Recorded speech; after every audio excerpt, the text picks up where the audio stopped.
Everyone, मैं मनोरंजन मिश्रा ई पाठशाला क्लासेस में आप सभी का स्वागत करते हैं। आज क्लास 8 का अगली जो कड़ी है आपका ज्योग्राफी का, जो चैप्टर का नाम है आपका रिसोर्सेस और टॉपिक है टाइप ऑफ रिसोर्सेस। पिछले वीडियो में मैंने बताया था कि टाइप ऑफ रिसोर्सेस के बारे में अगले वीडियो में हम पढ़ेंगे। तो चलिए स्टार्ट करते हैं टाइप ऑफ रिसोर्सेस के बारे में।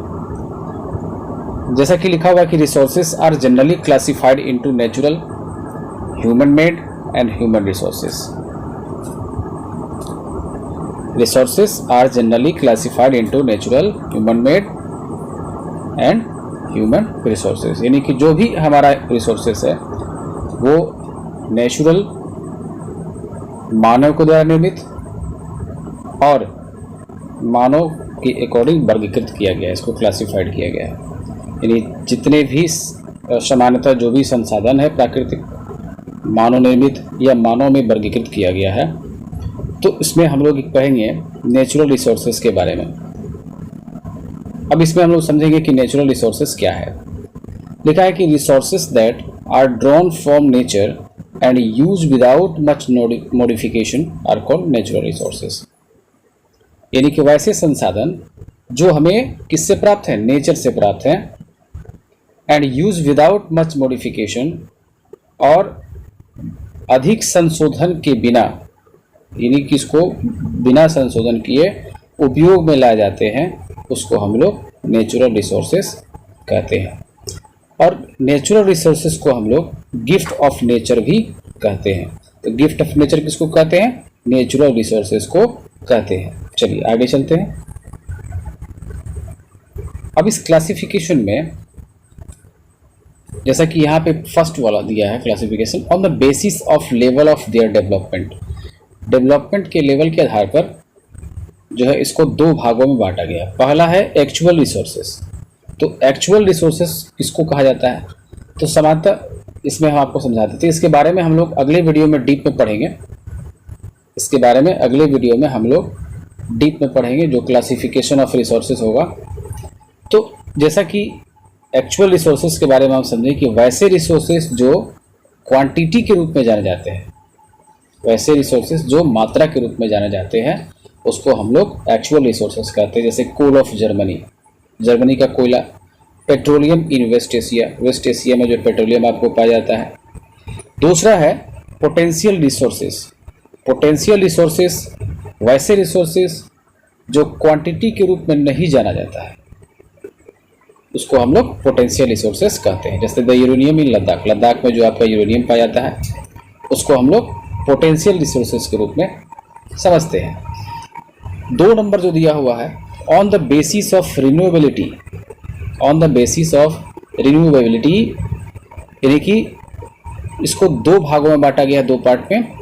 एक रिन्यूएबल रिसोर्सेज और दूसरा है non renewable resources. Renewable resources में आपका सोलर और ये हवा जो एनर्जी है, पवन ऊर्जा जिसको कहते हैं, विंड एनर्जी, पवन ऊर्जा, पवन ऊर्जा जिसको कहते हैं। और दूसरा है नॉन रिन्यूएबल रिसोर्सेज, कोयला, पेट्रोलियम और natural gas, LPG, liquefied petroleum gas आपका होता है एलपीजी का फुल फॉर्म। तो रिन्यूएबल रिसोर्सेज का ये एग्जांपल है आपका। इसके बारे में हम लोग पढ़ेंगे डिटेल्स में अगले क्लास में। और नॉन रिन्यूएबल रिसोर्सेज में आपका कोयला, पेट्रोलियम और नेचुरल गैस आता है। ठीक है। इसके बाद अगला कड़ी जो है, अगला जो आपका दिया है क्लासिफिकेशन में, वो है on the basis of origin. तो ओरिजिन के आधार पर जो है 2 भागों में बांटा गया इसको, बायोटिक और अबायोटिक। बायोटिक में जो लिविंग थिंग्स होते हैं, यानी कि प्लांट और एनिमल, और अबायोटिक में जो नॉन लिविंग थिंग्स होते हैं, जैसे सॉइल है, रॉक्स है, मिनरल्स है। ये आपको बायोटिक में प्लांट और एनिमल्स आते हैं, और अबायोटिक में सॉइल, रॉक्स और मिनरल्स एंड जो नॉन लिविंग थिंग्स होते हैं वो आते हैं। अगला जो देखते हैं, अगला जो लास्ट आपका है 4 नंबर है on the basis of distribution. Distribution के आधार पर, वितरण के आधार पर। पहला है यूबिक्यूटस, यूबिक्यूटस जो है, यूबिक्यूटस रिसोर्सेस, और दूसरा है लोकलाइज्ड रिसोर्सेस।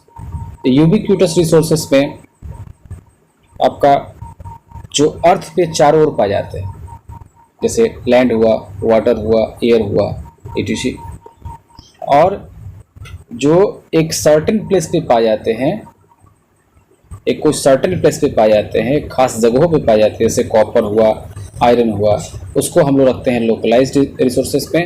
और यूबिक्यूटस को रखते हैं वैसे रिसोर्सेज जो अर्थ पे चारों ओर पाए जाते हैं, जैसा कि आपका लैंड हो गया, वाटर हो गया, एयर हो गया। ठीक है, तो ये आपका चौथा जो है on the basis of distribution के आधार पर, यानी कि डिस्ट्रीब्यूशन के आधार पर दो भागों में यहाँ पे आपको बांटा गया। तो ये रहा। चलिए एक बार फिर से रिमाइंड कर लेते हैं, एक बार फिर से देख लेते हैं। नेचुरल रिसोर्सेज को हम लोग गिफ्ट ऑफ नेचर के बारे में गिफ्ट ऑफ नेचर कहते हैं। उसको क्लासिफिकेशन जो है डेवलपमेंट के आधार पर बांटा गया है दो भागों में, एक्चुअल रिसोर्सेज और पोटेंशियल रिसोर्सेज। और रिन्यूएबिलिटी के आधार पर जो है दो भागों में, रिन्यूएबल रिसोर्सेज और नॉन रिन्यूएबल रिसोर्सेज, जैसे सोलर और wind energy, and coal, petroleum, natural gas, LPG जो आता है। तीसरा जो आपका है on the basis of origin, इसको जो है दो भागों में यहाँ पे क्लासिफाई किया जाएगा, बायोटिक और अबायोटिक। तो बायोटिक में प्लांट और एनिमल्स आते हैं, और अबायोटिक में आपको soil, rock, minerals, in non living things आते हैं, इसमें लिविंग थिंग्स आते हैं। 4 नंबर जो है आपका on the basis of distribution, ubiquitous, जो कि हमारे पृथ्वी पे चारों ओर पाए जाते हैं, लैंड, वाटर और एयर। और बी नंबर लोकलाइज्ड रिसोर्सेस, यानी कि वैसे जो कुछ गिने चुने स्थानों पे एक सर्टेन प्लेस पे पाए जाते हैं, कॉपर, आयरन और ETC वगैरह, और भी आगे इसमें हो सकता है, एल्युमिनियम भी हो जाएगा। तो ये आपका रहा आज का टॉपिक जो था टाइप ऑफ रिसोर्सेज के बारे में। अब अगले वीडियो में हम लोग पढ़ेंगे classification of resources. Classification of resources के बारे में पढ़ेंगे। तो ये वीडियो मेरा कैसा लगा आप लोग ज़रा लाइक करें, कमेंट करें, सब्सक्राइब करें और शेयर करें।